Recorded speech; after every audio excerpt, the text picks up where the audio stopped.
Now, the next thing is that I like to talk about is how to analyze an audience. And when I ask people sometimes what is the most important quality of a good communicator, an effective communicator, people will come up with all sorts of things like being clear and concise and to the point, having clear message, etc. And I always say that those are great comments, but it really comes under the umbrella of how to analyze your audience well, because you would not be clear and concise if you didn't realize, my audience wants it to be this way. So the moral of my story about audiences is if you can put yourself in the audience's head and say, I know what you're thinking. And you can't really, I don't know what you specifically are thinking right now, but I have an idea based on your background, about why you're here today, about what you are looking for. Go back to those 3 Ps about productivity, profitability, and prestige. I know what matters to you.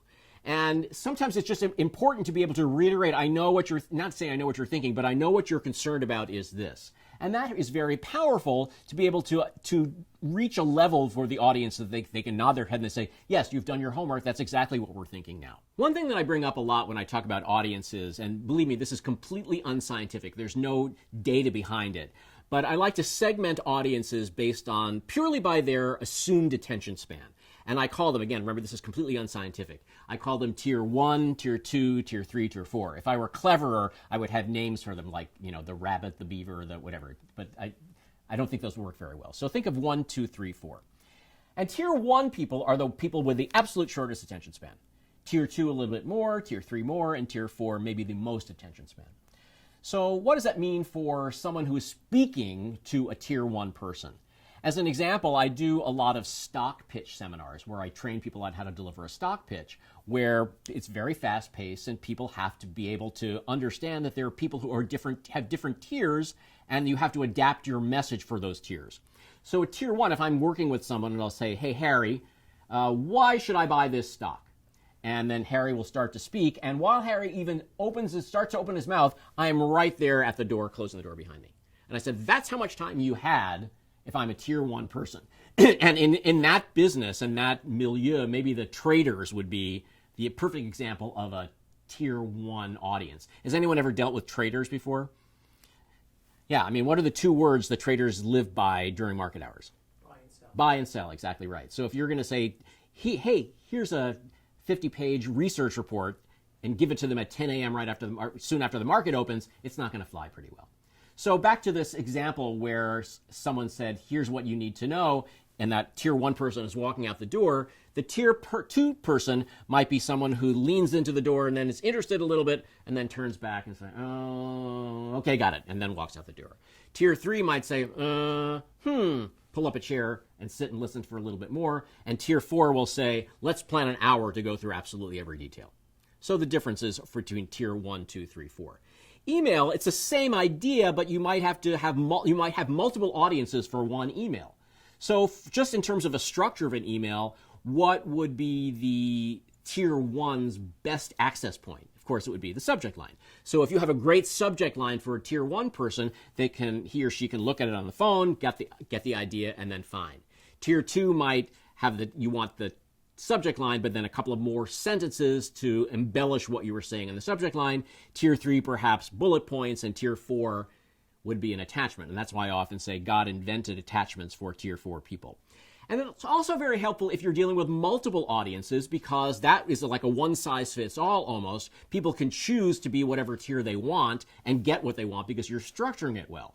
It also helps people who might be tier 2 in the morning when I'm just quickly going through my email, okay, got it, but tier 4 later on the train going home when they might have more time to read things. So it's a good way to think about how to segment audiences, to give them what they want, to be able to use bold topic headings if you're even doing an email to spell things out more, so people can only read that, and that may be like a tier 3 person, so they don't have to read every little bullet point beyond that.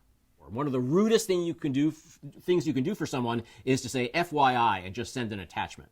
Why? Have you ever been on the other side of that when you're like, well, gee, thanks a lot. I have all the time in the world now to click on the attachment and read it. So that's really not helpful. A better thing to do is assume that maybe people are tier 2, help them out by having a summary of the PDF in the body of the email, and that helps me to respond to someone who might be tier 2. It's funny when I ask people sometimes, what do you consider yourselves? Tier 1, 2, 3, 4, and again, it's not scientific. I'll say, what do you consider yourselves? And some people will say, I'm pretty much a straight tier 2 person. And I'll say, okay, what about if your boss sends you a 25-page PDF and says, read this and summarize it by tomorrow morning? You're not going to say, you might not know this about me, but I am tier 2, so I don't do that. That's not going to work. So you're going to be tier 1, 2, 3, 4, depending on what the topic is, depending on who's sending it to you. I mean, you could be, if you got an email from the cleaning company saying they're going to clean your rugs all weekend, and here's the details of how it's going to be. You're like tier 0.2 on that one, because mostly people don't care about that. So understanding your audience probably is the most important thing you can do as a good communicator. I'll say one more thing about audiences. I have a very varied career. I not only do seminars like this or talks the way I'm doing now, and I work one-on-one with people, I'm on the board and very heavily involved with a non-for-profit, a disease nonprofit. So I'm dealing with donors. And I'm also, just as an aside, I happen to write songs and I perform every now and then, and it's a completely different audience entirely.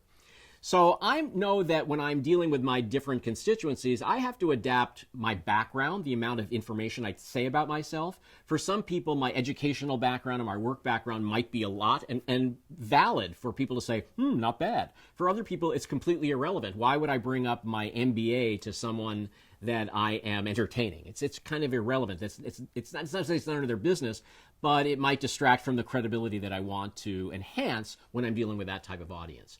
So remember also, when you are first meeting somebody, think about what they're thinking about you, and maybe there's your credibility level right here when you walk in the room, the credibility that's initial, and what enhanced in credibility must you add for people to say, oh, I understand that. I understand why you are here speaking with me. And then the level of jargon you're going to use is going to be different. The level of humor, certainly, depending on where you are and how you relate to that person.